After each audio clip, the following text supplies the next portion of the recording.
Edward Said, who in his book Orientalism posited that criticism of the Islamic world on the part of Westerners was racist and imperialist.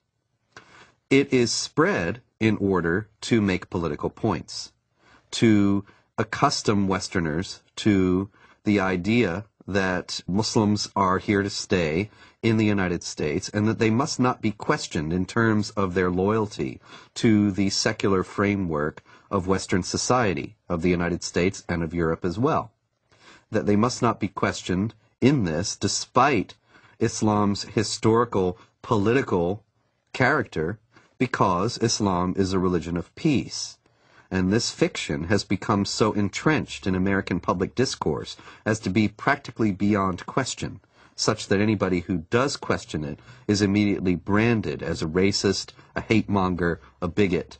And this is a very effective tool in a country where racism is the cardinal sin above all, to silence any effective debate about the continuing attachment of Muslim immigrants to sharia and their intentions toward the secular systems in which they now reside.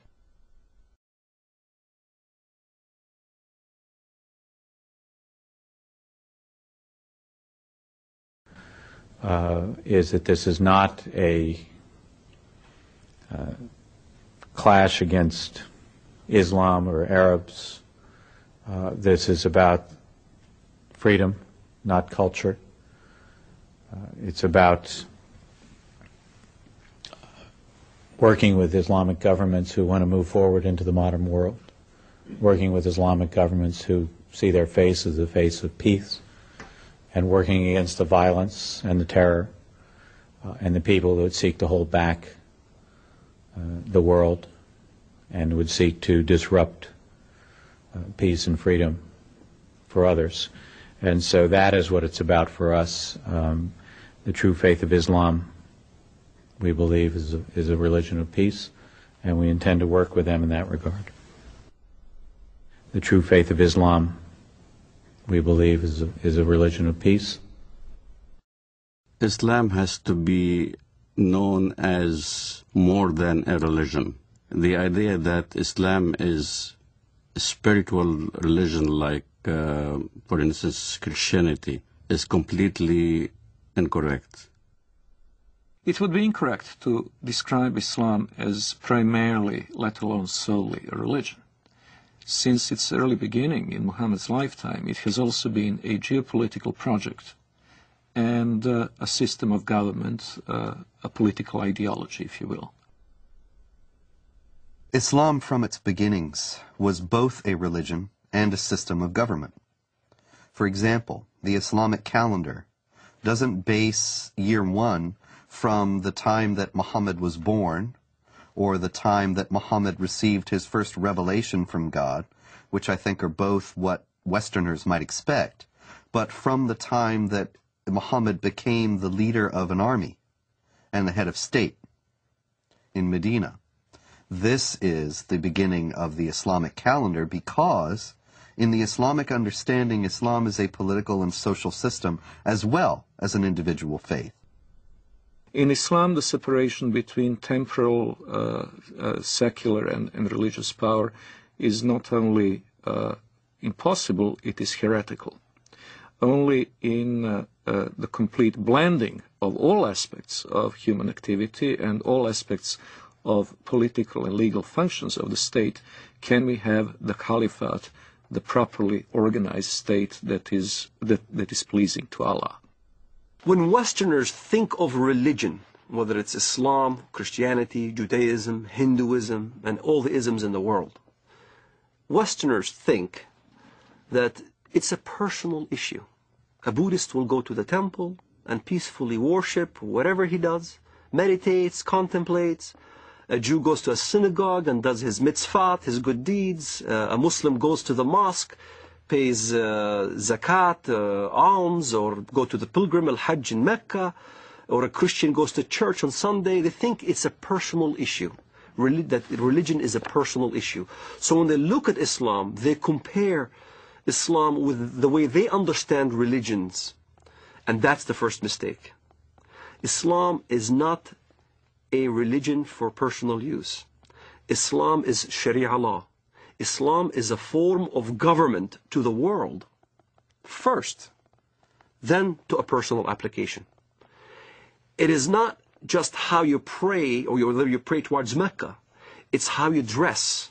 You dress in Arab culture. You speak Arabic. You can't go to heaven unless you pray in Arabic. You can't read the Quran in English and expect to get good deeds to go to heaven. You read the Quran in Arabic. It becomes an imperialistic system that everybody now must speak Arabic, think Arabic, practice the religion in Arabic. It's a form of law, not just in how you eat, but how you get married, how you deal with your government, how you deal with your military, how you deal with the youth, how you deal with women. Every aspect of your life becomes Islam. Everything is Islam. The Jews brought to the Prophet a man and a woman from amongst them who had committed adultery.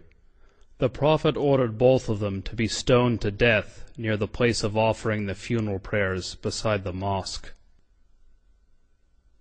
The Prophet wrote the marriage contract with Aisha while she was 6 years old, and consummated his marriage with her while she was 9 years old, and she remained with him for 9 years, till his death.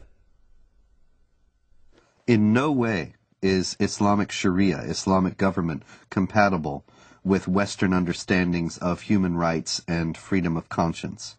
Traditional Islam forbids conversion from Islam, forbids anyone to leave Islam. There's no way out. And it forbids Muslims and non-Muslims to live as equals in society. It mandates the second-class status of non-Muslims, forbidding them to hold authority over Muslims, forbidding them to hold certain jobs as a result. It even mandated in history that houses of worship of Jews and Christians were neither to be built or repaired, making the communities relegated to a perpetual state of decline. O you who believe, take not the Jews and the Christians as awliya, friends, protectors, helpers. They are but awliya to one another. And if any amongst you takes them as awliya, then surely he is one of them. It is not possible for a non-Muslim living in a Muslim society to invoke his civil rights and human rights that would be independent or separate from the Sharia concept. He is expected to submit to Sharia willingly, and if he accepts his dhimmitude, the position of a dhimmi, he will be a protected person. A protected person is someone who is in fact a willing subordinate to the Muslim overlords. We saluted the Prophet as he stood praying, and he came out to us, and we told him that we had killed God's enemy. He spat upon our comrades' wounds, and both he and we returned to our families. Our attack upon God's enemy cast terror among the Jews, and there was no Jew in Medina who did not fear for his life.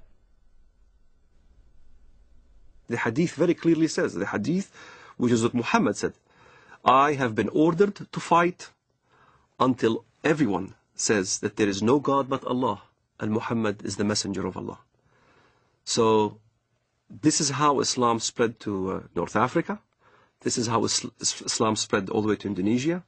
This is how Islam spread in the Middle East. Syria was not a Muslim country. Lebanon was not Muslim. Saudi Arabia even was a mixed multitude. All throughout the Middle East, that's how Islam spread, was by the sword. This is why you don't see any synagogues in Saudi Arabia. You don't see any churches in Saudi Arabia. Christianity virtually is non-existent. Even in my village in Bethlehem, Muslims are taken over. There's only 20% left of the Christian population. In Lebanon, Christian Lebanese are moving by the droves. Hezbollah there is very active. Lebanon used to be a Christian nation.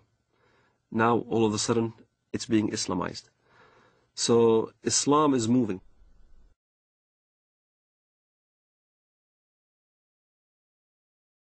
There is no